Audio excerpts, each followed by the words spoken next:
Good morning, America.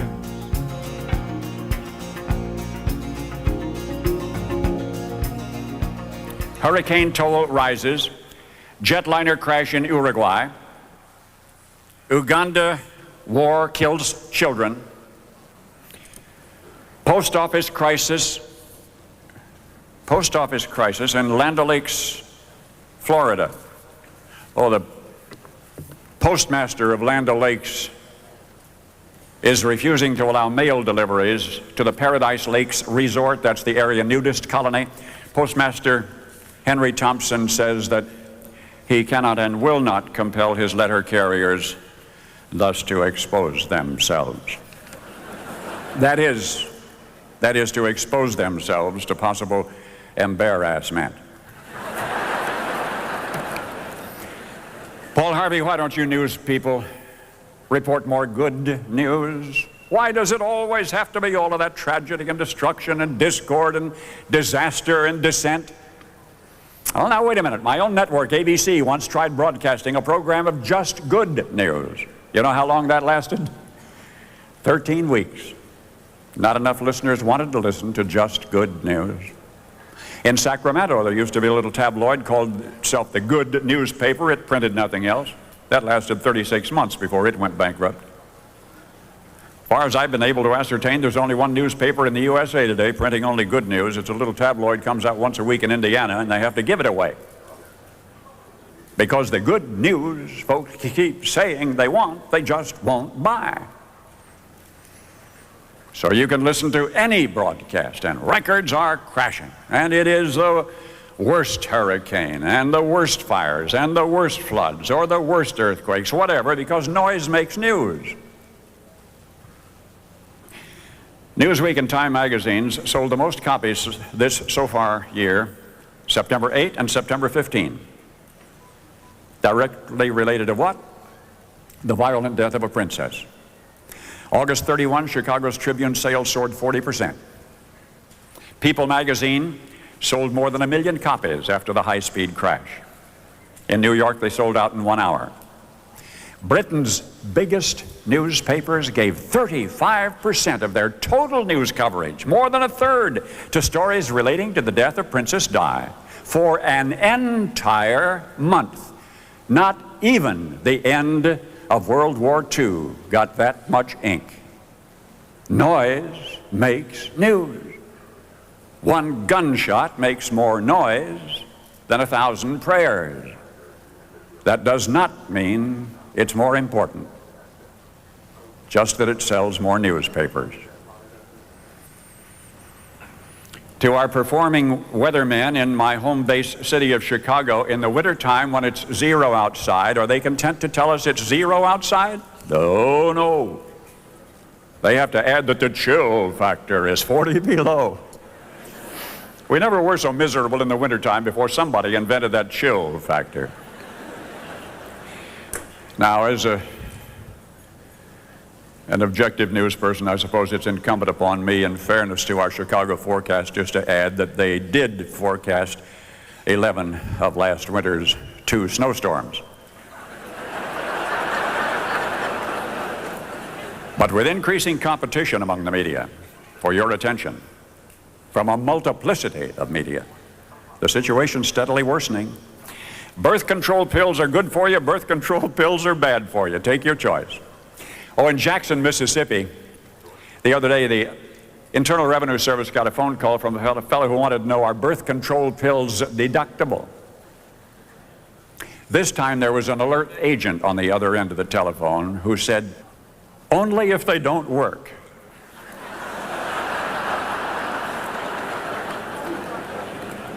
Now, news isn't news anymore. It's around-the-clock warning. Don't breathe. The air is toxic. It's worse indoors than out. Don't eat. The food is contaminated. Don't drink water with chemicals in it. And for goodness sake, don't drink water without chemicals in it. And the headline writers keep blowing hot and cold. 1989, oat bran reduces cholesterol. 1990, oat bran does not reduce cholesterol. Coffee can cause pancreatic cancer. Coffee does not cause pancreatic cancer. Harvard Medical just reversed itself.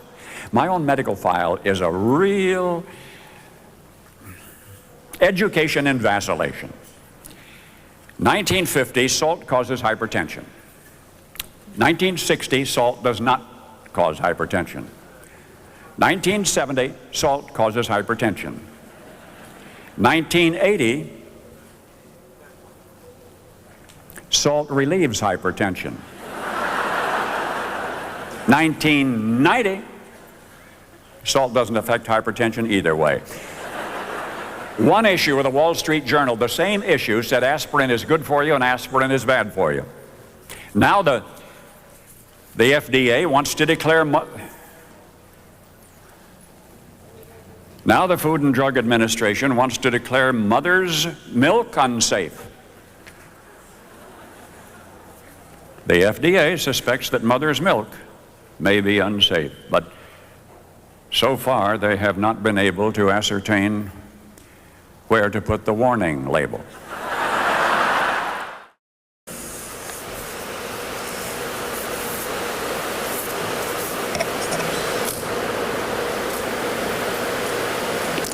I have a love for you that goes way back.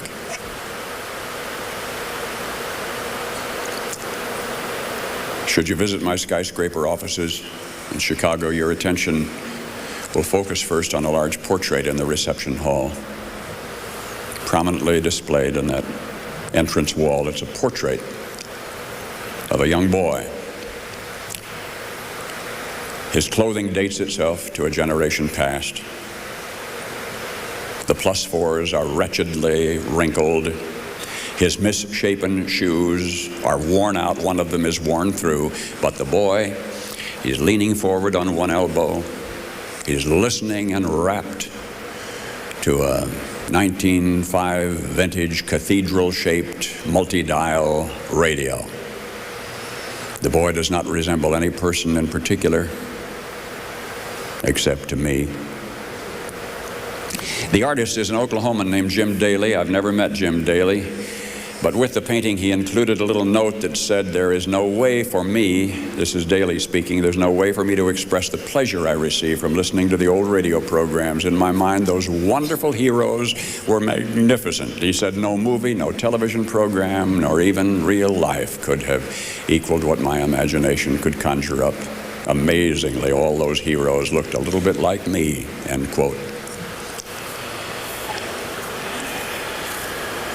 Radio people, in their preoccupied haste, have been letting go of the might and majesty of the well-spoken word. Van Gogh, pleasing to the eye, but Shakespeare's fathomless. Our industry's poets, you can count on your thumbs. Charles Kuralt, when he has time. Jack Whittaker, when some classic sporting event deserves added dimension. Trust me to paint pictures on the mirror of your mind, and I'll let you feel such agony and ecstasy, such misery and such magnificence as you would never be able to feel by looking at it. Well, give an example here. Let me paint you a picture of unrequited love in 17 words. When the fire in me meets with the ice in you, what could be left but damp ashes? Now tell me, with what picture in oil or on film could you duplicate that poignancy? We court with the lights turned down to remain undistracted. We savor a fragrance or a kiss or a foot massage with our eyes closed. Or comedy. In young Paul's book, For What It's Worth, he was able to match cartoon sketches with some of the stories. He was not able to match a cartoon with this one. It's on page 135, where you meet Martha and Chris Gertson of Gering, Nebraska. Every weekday afternoon at 2, Martha lowers the window shades and disconnects the telephone and turns on TV to watch the wrestling matches.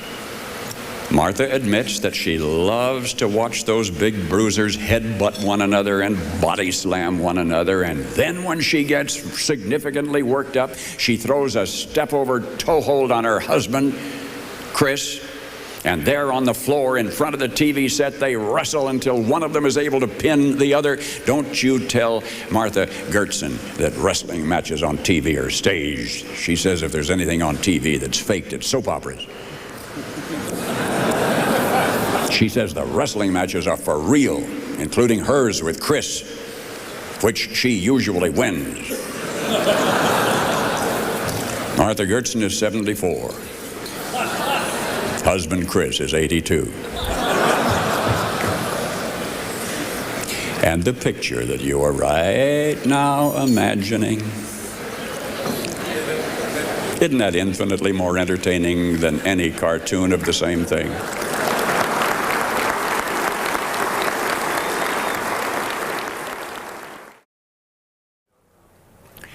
An Indiana farm boy asked his daddy why was he loading the old sow into the trailer. And he was told that a neighbor had a boar and that the farmer was going to have his sow served.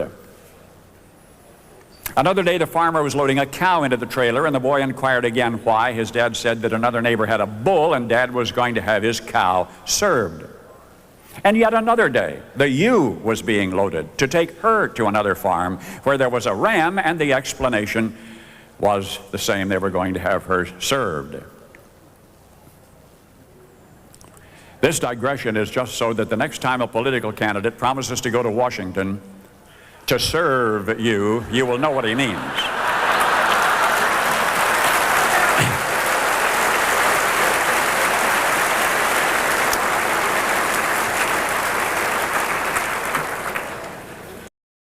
Did you hear about the lost dog ad on the bulletin board at the Salinas Fairways golf course?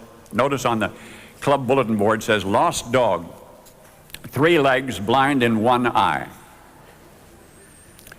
Tail broken in 3 places. Castrated. Answers to the name of Lucky. Everybody has problems. Marvin George of Flippin, Arkansas, a vacuum cleaner salesman, appeared at the rural route home. He asked if he might demonstrate his vacuum cleaner. Admitted inside, the salesman dumped a plastic bag of feathers and dirt and lint on the lady's carpet. The lady of the house was understandably visibly shaken. The salesman said, "Don't worry, man. I know what you're thinking." The lady replied, "I know what you're thinking, young man. You're thinking we have electricity."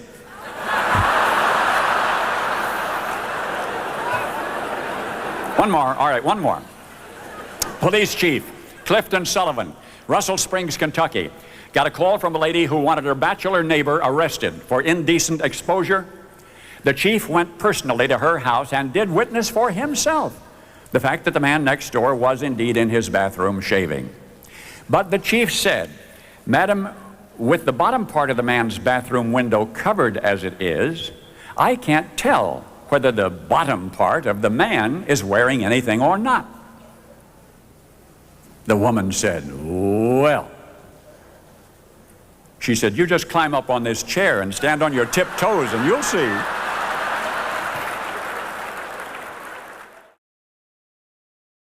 If I can leave you with only one thing, may it be this: don't let the headline writers rain on your parade. My goodness, if you could pick a place in the whole world to live, it would have to be this place.